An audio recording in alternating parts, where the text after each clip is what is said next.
Okay, we are about to dive into what is, hands down, the most famous thought experiment in all of science. You've probably heard of it. It's a wild story that involves a cat, a sealed box, and a quantum puzzle so bizarre it makes you question reality itself. A cat that is both alive and dead. Yep, you heard that right.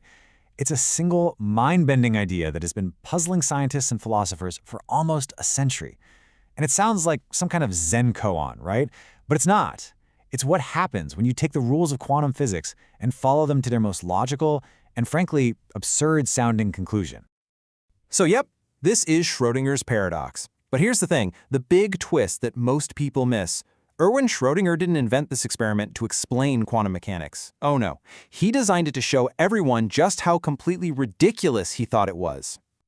Okay, so first things first. Let's just sit with that core idea for a second. The image that makes this whole thing so famous and, a little unsettling. A single cat, somehow existing in two states at once, both living and dead. But to really get this, we have to understand why he even came up with it. This wasn't a celebration of quantum theory. It was a complaint, a big one. So check this out. The timeline here tells a really fascinating story. Back in the 1920s, Schrödinger is literally one of the founding fathers of quantum theory. He helped build the thing. But then, fast forward to 1935, and he's become one of its biggest critics. He just couldn't get his head around the idea that the bizarre rules for tiny little atoms could somehow apply to our big, everyday world. So he came up with his whole cat experiment basically as a protest to show his colleagues, look how bonkers your theory is. This right here, this gets to the absolute heart of Schrödinger's complaint. On the left, you have the quantum world. It runs on the word and. A particle can be here and there at the same time. But our world, the world we live in, runs on or. A cat is alive or it's dead. You can't have both. So his whole paradox was designed to ask a simple question. Where's the line? When does the quantum and become our normal or? So to really drive this point home, he dreamed up his now famous experiment. So let's do it. Let's take a look inside the paradox box. This setup is basically this diabolical, deadly chain reaction. You start with one single radioactive atom. Now, its decay is a totally random quantum event. If it decays, it triggers a Geiger counter.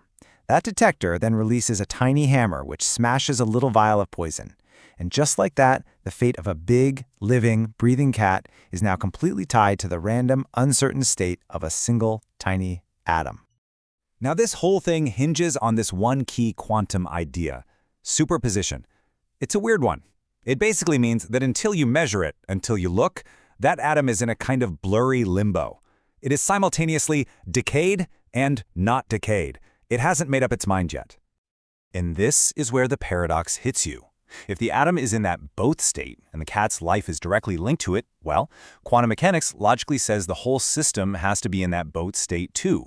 So the cat, inside that sealed box, is both alive and dead. This was the conclusion Schrödinger wanted everyone to see, just to show them how ridiculous it sounded.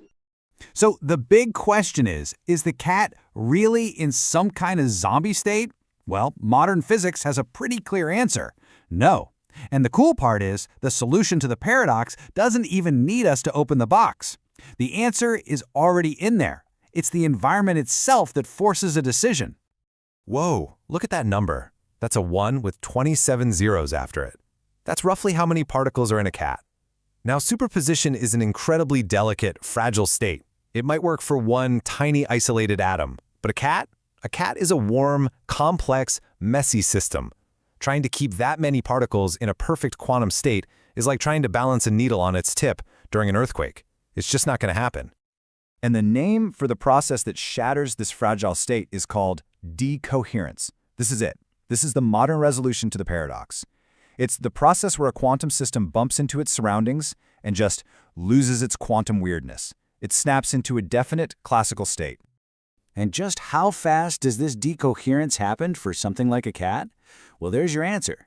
10 to the minus 23 seconds. I mean, that is a fraction of a second, so small it's almost meaningless. It makes a nanosecond look like an eternity. For a cat, the choice between alive and dead gets made instantly. So here's the real punchline. We never get to see a superposition cat because the paradox sorts itself out long before we could ever hope to peek inside.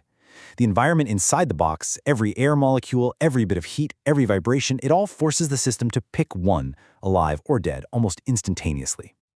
So how does this actually work? Well, you can think of the superposition as a secret, and the moment that system interacts with anything at all, that secret leaks out into the environment. It gets shared with the air, the walls of the box, everything.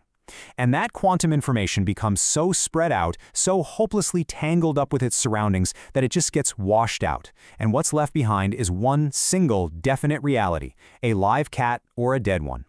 So decoherence explains how the choice gets made, but it doesn't really settle the bigger debate about what that choice actually means. And this is where we leave pure physics and start wandering into philosophy and some truly wild interpretations of what's going on.